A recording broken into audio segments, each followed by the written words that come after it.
फुरसुंगीतील ई-सेवा केंद्रात लाडकी बहीण योजनेचा अर्ज भरला.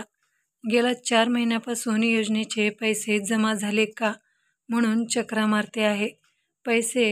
पण पैसे जमा झाले नाही म्हणून पुन्हा ई-सेवा केंद्रात जाऊन चौकशी केली तर पैसे दुसऱ्याच व्यक्तीच्या खात्यात जमा होत होते. कारण अर्ज भरताना केंद्रचालकाने माझ्याऐवजी दुसऱ्याचा आधार क्रमांक टाकला. महिला व बालकल्याण विभाग, पोलीस या सर्वांकडे तक्रार केली पण कोणीही मदतीला आले नाही. कचरा वेचक सावित्रीबाई दत्ता अंकुशे सांगत होत्या, राज्य सरकारने वारंवार इशारा देऊन लाडक्या बहीण योजनेचे अनुदान लाटण्याचे प्रकार सुरू आहेत. हे सावित्रीबाई यांच्या प्रकरणावरून पुन्हा एकदा समोर आले आहे. अर्ज भरताना चूक झाली, आता ती दुरुस्त होऊ शकत नाही असे कारण देत संबंधित केंद्रचालकाने हात वर केले आहेत. आमचा या प्रकरणाशी काहीही संबंध नाही, यात आम्ही काहीही करू शकत नाही असे सरधोपट उत्तर देऊन पोलीसही कारवाई करण्यास तयार नाहीत. महिला बालकल्याण विभागाकडे तक्रार केल्यानंतर त्यांनी मेलवर तक्रार करण्यास सांगितले. त्यावर तक्रार केली तर अद्याप त्याची दखल घेण्यात आली नाही.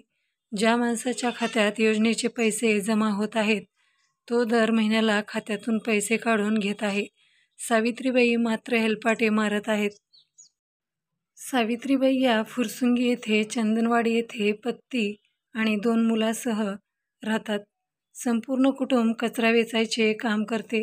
मार्च महिन्यात त्यांनी लाडकी बहीण योजनेसाठी सर्व कागदपत्रे देऊन अर्ज भरला. त्या पात्रही ठरल्या, परंतु खात्यात पैसे येत नाहीत हे लक्षात आल्यानंतर त्यांनी कागद-काच-पत्रा संघटनेच्या मदतीने याचा तपास केला. तेव्हा हा प्रकार उघडकीस आला. पोलिसांकडे तक्रार दिल्यानंतर पोलिसांनी केंद्रचालकाला बोलून घेतले. त्यांनी चूक झाल्याचे कबूल केल्यानंतर त्याला सोडून दिले. ज्याच्या खात्यात पैसे जमा होत आहेत त्याची माहिती दिल्यानंतर पोलिसांनी त्या व्यक्तीला 2 ते 3 वेळा फोन करून येण्यास सांगितले. तो व्यक्ती अद्यापही पोलिसांकडे हजर झालेला नाही. त्यानंतर पोलिसांनीही हात वर केले. विशेष म्हणजे ज्या व्यक्तीच्या खात्यावर पैसे जमा होतात तो व्यक्ती केंद्रचालकाचा मित्र आहे. याची माहिती देऊन देखील पोलीस त्यावर कारवाई करायला तयार नाही असे संघटनेचे योगेश मंजुळा यांनी सकाळशी बोलताना सांगितले. योजनेच्या पैशांची सरळ लूट होत असताना देखील कोणीही सावित्रीबाई यांच्या मदतीला येण्यास तयार नाही. त्यामुळे यंत्रणा कधी कामाला लागणार आणि योजनेचे पैसे कधी मिळणार याकडे सावित्रीबाई डोळे लावून बसल्या आहेत. दरम्यान अशा प्रकारे आणखीन काही कचरा वेचक महिलांची फसवणूक झाली असल्याची शक्यता लक्षात येऊन तपासणी करण्याचे काम संघटनेने हाती घेतले आहे.